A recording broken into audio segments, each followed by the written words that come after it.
Hola, esta es la parte 2 de la lección 6 del curso Cómo estudiar la Biblia, en que estamos introduciéndonos en la hermenéutica y las herramientas para el estudio bíblico.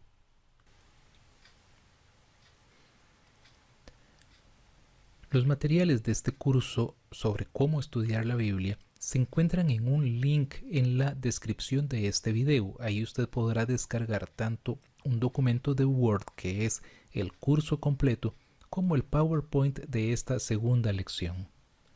Asimismo, algunas recomendaciones son las siguientes. Ese archivo de Word puede imprimirlo y puede ir llenándolo conforme vamos viendo el video. Ponga pausa entonces después de cada pregunta para que usted tenga tiempo para escribir. Y trate primero de decir usted la respuesta y luego la compara con la que damos en el video. Escriba entonces todas las respuestas en el folleto y así puede ir evaluando su aprendizaje.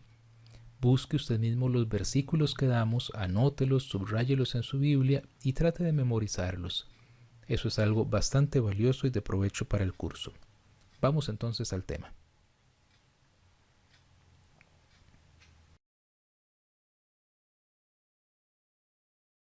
En la lección pasada dijimos que el método inductivo tenía 3 pasos y estudiamos el paso número 1, que era el paso de la observación. Aquí dejamos el link para que usted pueda ver esta lección número 1 si no la ha visto aún. Puede verlo también en la descripción de este video, igual que el material puede adquirirlo en la descripción de este video. Entonces vamos en esta lección, en esta parte 2, a ese segundo paso que es el de la interpretación. Habíamos dicho entonces que el paso número 1 responde a la pregunta ¿qué dice el texto? El paso número 2 responde a la pregunta ¿qué significa el texto? Y eso es lo que nos interesa en esta lección. Habíamos comparado el paso 1 con la construcción de una casa y que el paso 1 era adquirir los materiales, y por eso en el paso 1 nos hacemos muchas preguntas. Pero en este paso 2 vamos a empezar a analizar muchos aspectos adicionales sobre la base de los materiales que ya obtuvimos, o sea, en esa comparación es que aquí construimos la casa, para más adelante ir al paso 3 de la aplicación, que responde a la pregunta ¿qué debo hacer? Y entonces en este paso número 3 es cuando ya vamos a vivir en la casa. Muy bien, entonces vamos al tema propiamente. El paso 2, ¿qué significa el texto? Debemos discernir lo que realmente dicen las escrituras. Para esto entonces necesitamos la observación previa acompañada de oración. Y es un proceso que no debemos acelerar ni mezclar con la observación. Tenemos que ser pacientes y es mejor ir a un paso adecuado. Si no tenemos todavía suficiente información, entonces quiere decir que debemos regresar a la observación. Y cuando todavía tenemos muchas preguntas sin contestar es cuando sabemos que todavía nos falta información. La interpretación involucra primeramente comprender la situación bíblica original.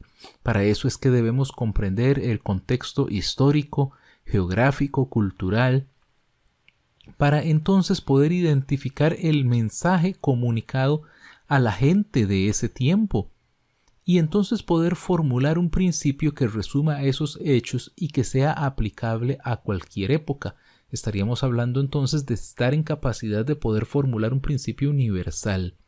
Este principio puede ser una advertencia, una promesa, un reto u otro tipo de principio que sea de aplicación general, que sea de aplicación universal.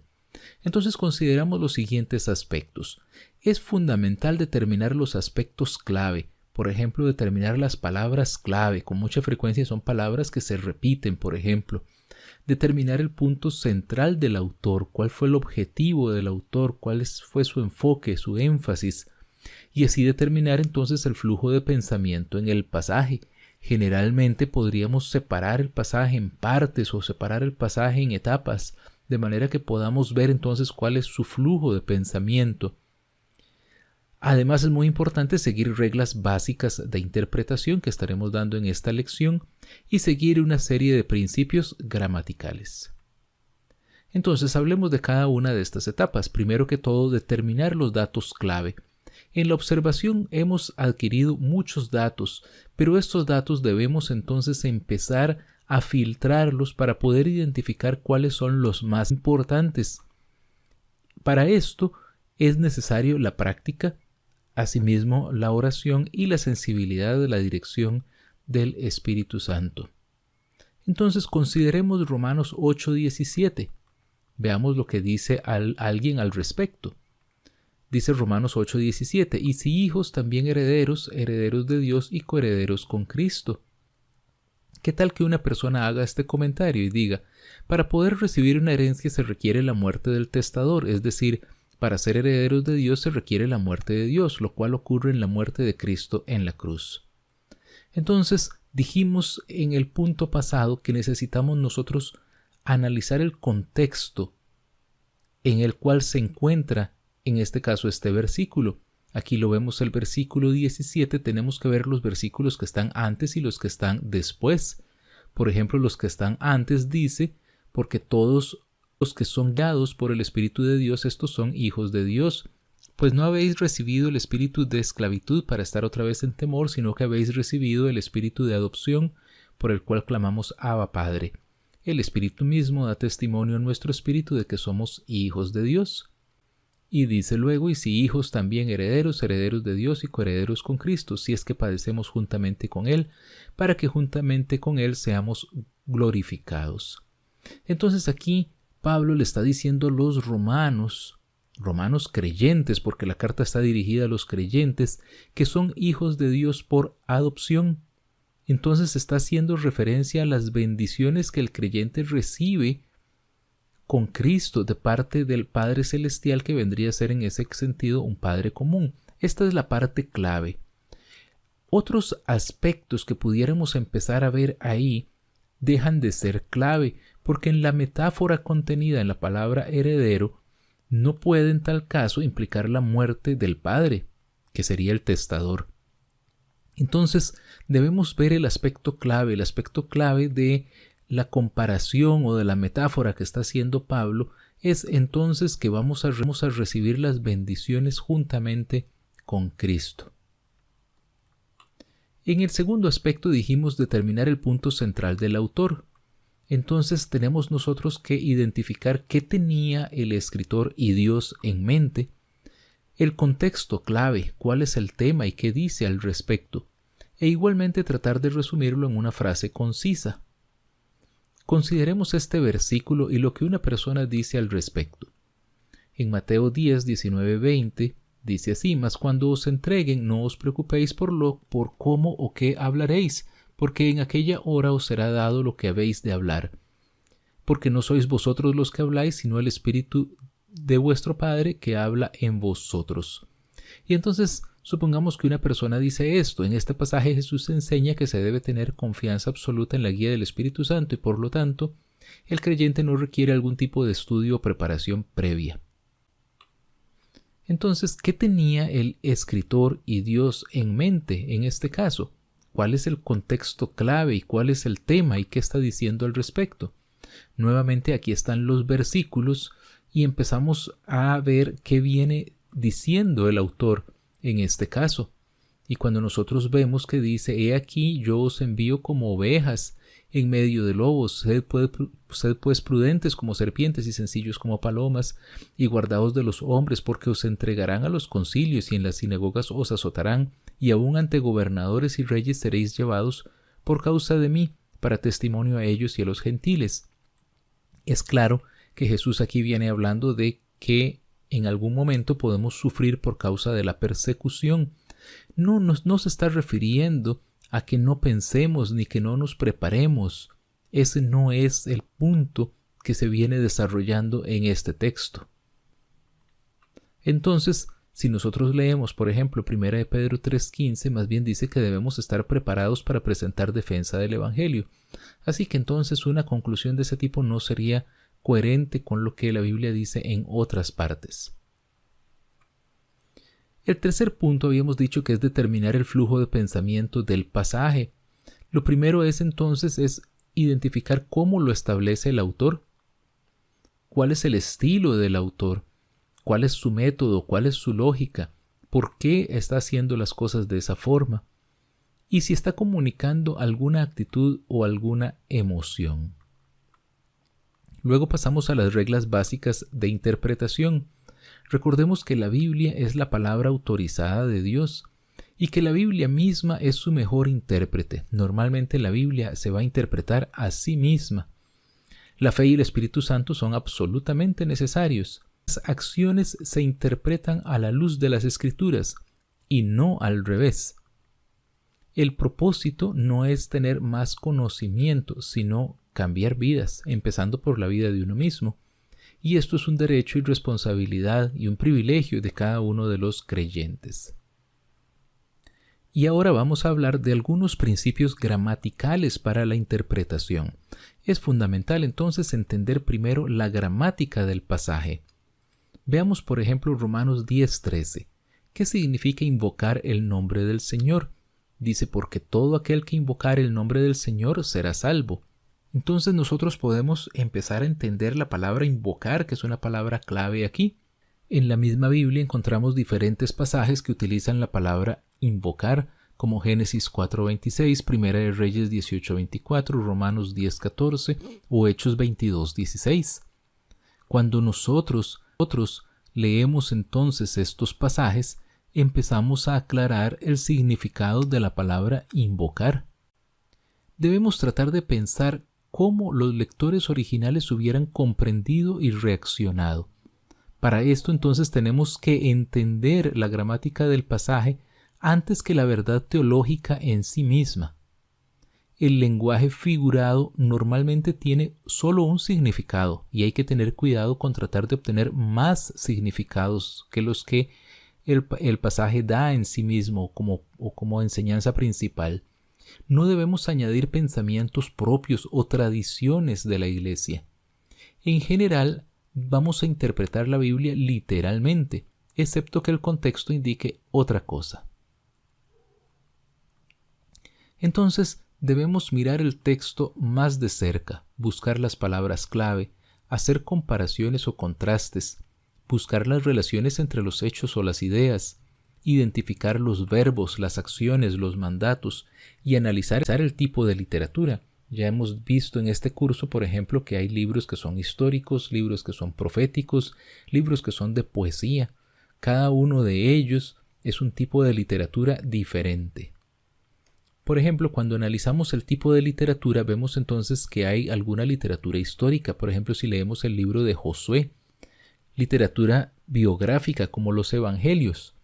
En todos estos casos, entendemos que lo que se relata son hechos y que ocurrieron en forma literal. Pero también tenemos poesía. La poesía, por ejemplo, como la vemos en los Salmos o en los Proverbios. Y tenemos la profecía. En ambos casos se apoyan en muchos tipos de metáforas y otras figuras literarias. Luego tenemos las epístolas. Estas son cartas que en su gran mayoría nos dan doctrina. Tenemos también la literatura proverbial, como es el caso de Proverbios mismos y Eclesiastés. Y tenemos algunos libros que presentan una combinación de dos o más de los anteriores. Para entender la gramática primero, tenemos que tener claras las oraciones, las frases.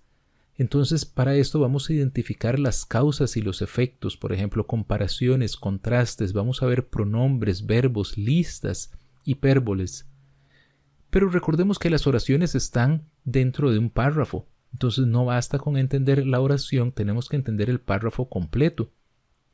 Ver entonces las acciones, diálogos, preguntas y respuestas, sentimientos o emociones, propósitos, condiciones. Y luego los párrafos normalmente están dentro de un discurso o un relato más amplio. Entonces tenemos que ver las conexiones entre los párrafos, los protagonistas, las situaciones que se dan antes y las que se dan después. Entonces, por ejemplo, cuando identificamos palabras clave, vamos a ver el ejemplo de 1 de Pedro 5:1. Tenemos que identificar al menos una palabra clave. Dice, ruego a los ancianos que están entre vosotros, yo anciano también con ellos y testigo de los padecimientos de Cristo, que soy también participante de la gloria que será revelada. Aquí, por ejemplo, una palabra clave puede ser esta, los padecimientos. Cuando identificamos palabras tenemos que tener cuidado con el significado de la palabra. Por ejemplo, todos estos son versículos en los que aparece la palabra carne, pero en todos ellos esta palabra tiene un significado muy diferente. Veamos entonces que en Génesis, por ejemplo, carne es cualquier hombre o animal, pero en Ezequiel se refiere más bien a un espíritu dócil. En Efesios se refiere más bien a los deseos pecaminosos. En Gálatas tiene el mismo significado que en Efesios. Y en Hechos más bien se refiere a cualquier persona sin su nacionalidad. Son entonces significados distintos que debemos extraer del contexto. Ahora tenemos que analizar las oraciones. Por ejemplo, si leemos Marcos 2:17, dice: los sanos no tienen necesidad de médicos sino los enfermos. No he venido a llamar a los justos sino a los pecadores. Pero esta oración tenemos que verla dentro del párrafo en el cual se encuentra y leer entonces este párrafo completo. Aún más, ese párrafo se encuentra dentro de un discurso que está en todo el capítulo de Marcos 2, en el que habla de otras cosas, por ejemplo, que sana Jesús a un paralítico, que llama a Leví, que hace una pregunta sobre el ayuno, luego los discípulos recogen espigas, e incluso podríamos incluir todos los capítulos del 1 al 3 para tener entonces una comprensión completa de esa oración en su contexto más amplio. Es muy importante identificar las relaciones de causa y efecto. Por ejemplo, si leemos Éxodo 14, 16, 17, dice: y tú alza tu vara y extiende tu mano sobre el mar y divídelo, y entren los hijos de Israel por en medio del mar en seco. Y he aquí yo endureceré el corazón de los egipcios para que los sigan, y yo me glorificaré en Faraón y en todo su ejército, en sus carros y en su caballería. Entonces acá podemos identificar, bueno, ¿qué es lo que causa que se abra el mar? ¿Verdad? Dice entonces que es que Moisés alce su vara, así es que entonces alzar la vara es la causa. El efecto es entonces la apertura del mar. ¿Qué causa la entrada de los hijos de Israel? Bueno, es la división del mar. Así es que entonces la causa es la división del mar, el efecto es que Israel cruza el mar. ¿Verdad? ¿Qué causa la gloria de Dios? Bueno, la destrucción de los egipcios. Entonces la causa es la destrucción de los egipcios, la consecuencia o el efecto es que Dios es glorificado. Es importante identificar ciertas expresiones, por ejemplo, una expresión como ya que.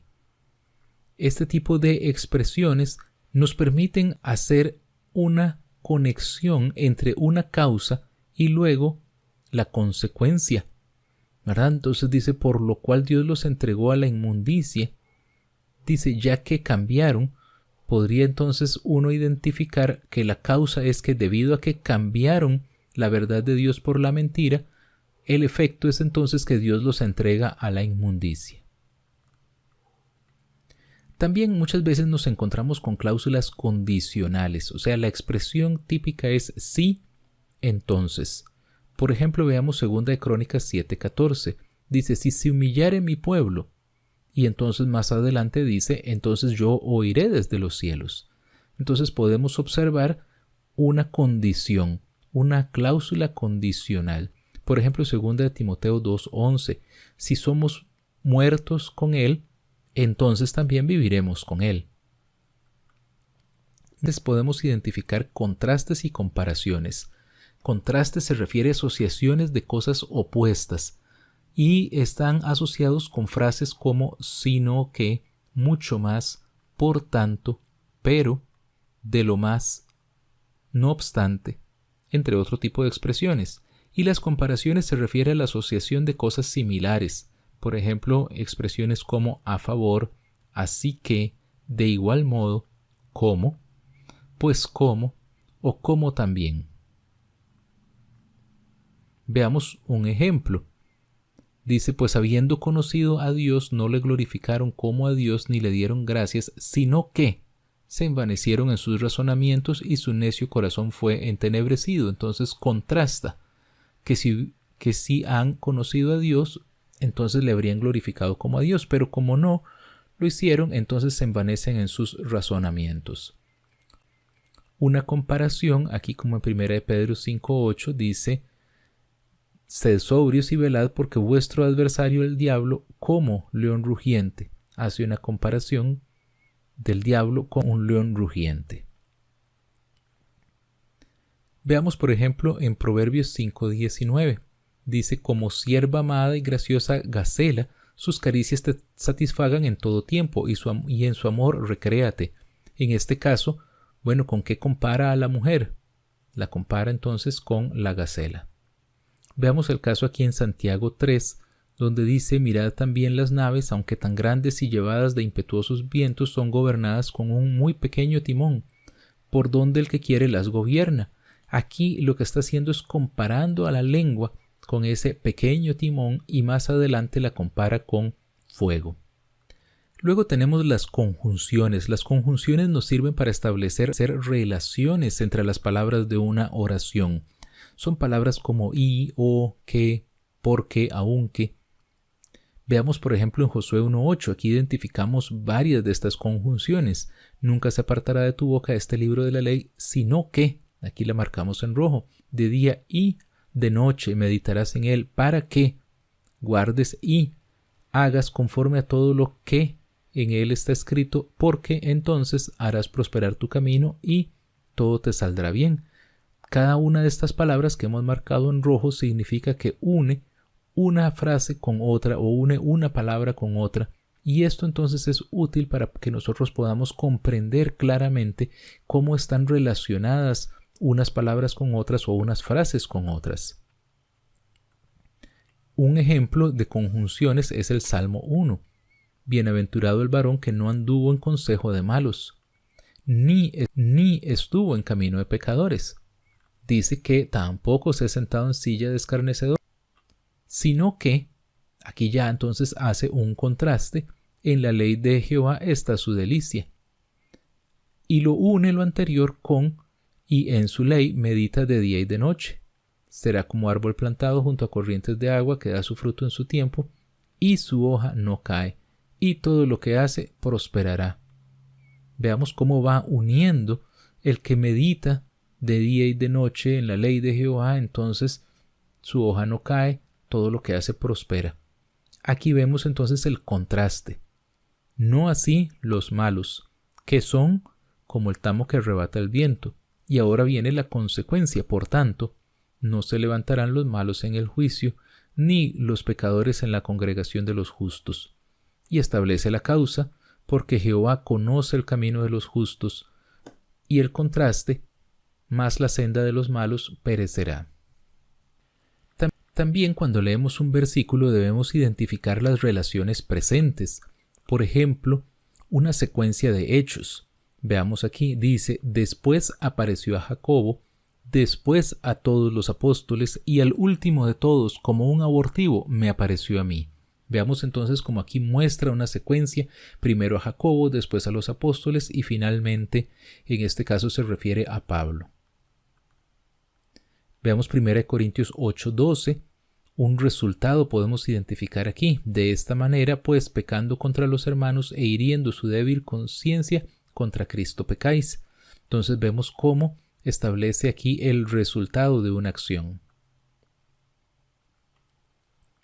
Muchas veces encontramos figuras retóricas que atribuyen características metafóricas a personas o ideas. Es un lenguaje simbólico, como en el caso de Cantares 8:6.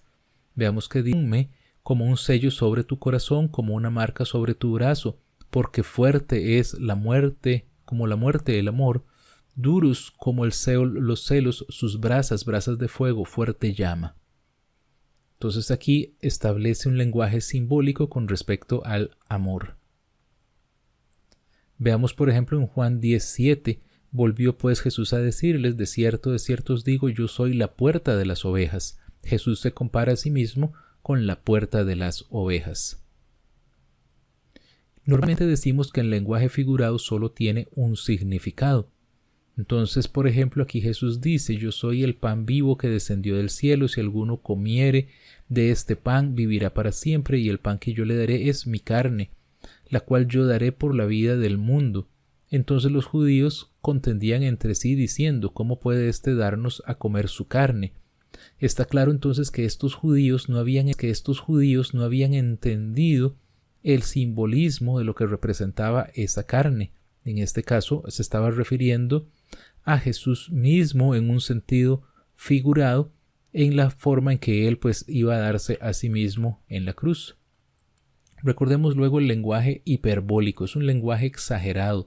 Lo vemos muchas veces. Por ejemplo, veamos que dice con respecto al rey Ezequías en Segunda de Reyes: en Jehová, Dios de Israel, puso su esperanza, ni después ni antes de él hubo otro como él entre todos los reyes de Judá. Entonces dice que Ezequías fue el más grande rey de Judá. Pero unos pocos capítulos después dice con respecto a Josías que no hubo otro rey antes de él que se convirtiese a Jehová de todo su corazón, de toda su alma y de todas sus fuerzas. Entonces, bueno, aquí también está diciendo que Josías fue el más grande rey que hubo. Lo mismo que había dicho anteriormente con Ezequías. De cierta manera está usando un lenguaje un poco exagerado con respecto a cada uno de ellos. Veamos por ejemplo aquí en Mateo 5:30. Dice: si tu mano derecha te es ocasión de caer, córtala y échala de ti. Podríamos decir que esto también es un lenguaje hiperbólico, no nos está mandando a cortarnos la mano.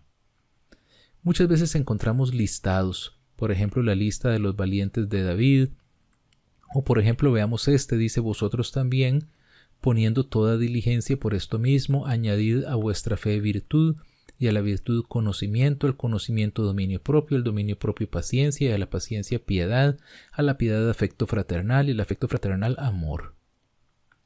Los pronombres también es importante identificarlos porque designan personas, animales, cosas o alguna posesión, y nos ayudan entonces a esclarecer acerca de quién se está hablando.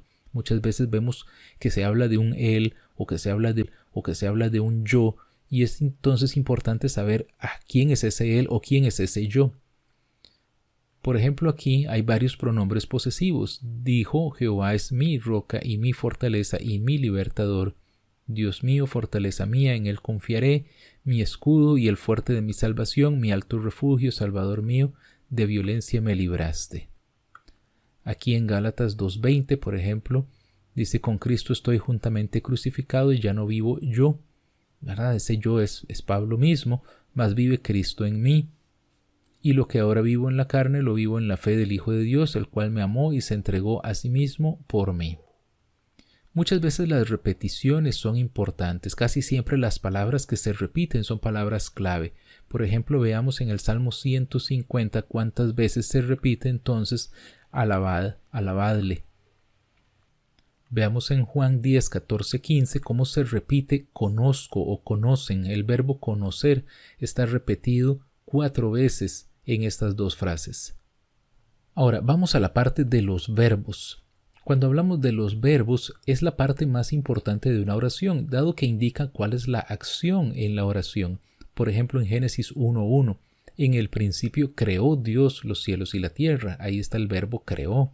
En Apocalipsis 22:21, la gracia de nuestro Señor Jesucristo sea con todos vosotros. En este caso el verbo es ser. Veamos aquí por ejemplo Juan 13 del 4 al 5. Dice: y se levantó de la cena y se quitó su manto, tomando una toalla se la ciñó, luego puso agua en un lebrillo y comenzó a lavar los pies de los discípulos y a enjuagarlos con la toalla con la que estaba ceñido. Aquí podemos identificar varios verbos, de hecho 5 verbos en una frase corta. Entonces cuando nosotros empezamos a analizar los verbos vemos como él se levantó, dejó su comodidad, se quitó su manto que le indicaba su posición de autoridad, se ciñó, o sea, se puso una ropa de trabajo, puso agua, o sea, se preparó para servir a los discípulos y luego fue que empezó a servirlos a ellos, que dice más adelante que era para darles ejemplo para que también lo hicieran a otros. Así que entonces el análisis de estos verbos nos permite comprender claramente y extraer el significado de estos versículos. Es muy importante ver el tiempo verbal, si están en pasado, presente o futuro. Veamos en Apocalipsis 22:8, dice: yo, Juan, soy el que oyó y vio estas cosas. Los verbos están en pasado. En Apocalipsis 22:13 dice: yo soy el alfa y la omega. En este caso el verbo está en presente. Y en Apocalipsis 22:5 dice: no habrá allí más noche. Entonces en este caso el verbo está en futuro, y más adelante dice: iluminará y reinarán. Todos son verbos en futuro. Igualmente hay que identificar si la voz es activa o pasiva. Por ejemplo, veamos en Salmos 78:18, dice: pues tentaron a Dios en su corazón. Entonces en este caso fueron los del pueblo de Israel, los judíos, los que tentaron a Dios. Pero veamos en 1 de Pedro 5:6, dice: cuando alguno es tentado. En este caso, ese alguno no está tentando a Dios, sino que recibe la tentación. Entonces en la voz activa es la persona la que efectúa la acción, mientras que en la voz pasiva es que recibe la acción. En este caso, en 1 de Pedro 5:6, recibe la acción de ser tentado y no tienta. Veamos ahora también, es importante en los verbos el modo. El modo indicativo es cuando se describen hechos o acciones. Veamos por ejemplo en Juan 3:16, porque de tal manera amó Dios al mundo. Está describiendo que Dios amó al mundo. En el subjuntivo se indica una posibilidad o un deseo. Dice: Barak le respondió: si fueres conmigo. En este caso está indicando la posibilidad o el deseo de que alguien vaya con él. Y en el modo imperativo es cuando hay una orden o un mandato. Por ejemplo, en 1 de Pedro 5:6 dice: humillaos. Entonces está dando la orden de humillarse. Observemos aquí en Génesis 28:18. Dice: y se levantó mañana y tomó la piedra que había puesto en la cabecera y la alzó por señal y derramó aceite encima de ella. Vemos una serie de verbos y todos ellos están en modo indicativo, porque aquí quiere decir entonces que está describiendo algo, ¿verdad? No está prescribiendo algo, o sea, no está dando una orden de ir y levantarse y tomar una piedra y derramar aceite sobre la piedra, sino que está describiendo lo que hizo Jacob en ese momento. Si nosotros buscamos, por ejemplo, una epístola como la de Romanos, que tiene 16 capítulos, vamos a ver que del 1 al 11 casi todos los verbos están en modo indicativo, porque Pablo está haciendo una presentación de la doctrina. Pero los últimos 4 capítulos, casi todos ellos están en modo imperativo, porque presentan la aplicación. Esa es una estructura frecuente en las epístolas de Pablo.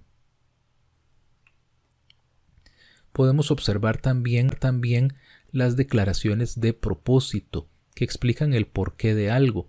Por ejemplo, en Juan 20:30-31, dice entonces: pero estas se han escrito para que creáis que Jesús es el Cristo. Entonces está explicando cuál fue el propósito de haber escrito ese libro. Debemos pensar cómo los lectores originales hubieran comprendido el texto. Por ejemplo, el Salmo 92 dice: el justo florecerá como la palma, crecerá como cedro en el Líbano. Resulta útil tener entonces una imagen de cómo es un cedro para saber entonces qué habrían pensado ellos, cómo lo habrían interpretado, saber entonces si un cedro es un árbol pequeño o es un árbol muy grande y frondoso. Así entonces nosotros podemos comprender lo que ellos habrían entendido. Por ejemplo, si leemos Juan 3:16, de tal manera amó Dios al mundo, ¿cómo entendían la palabra mundo en esa época? Realmente no era el concepto actual de todo el planeta, sino que se estaba refiriendo principalmente a los gentiles, a todo el mundo que ellos conocían hasta ese momento. Muy bien, hasta aquí llegamos con esta segunda parte que se refería a la interpretación. Vamos entonces a ir a la aplicación en la próxima lección. Muchas gracias, espero que estas lecciones les sean de utilidad. Puede compartirlas, darle me gusta y bendiciones.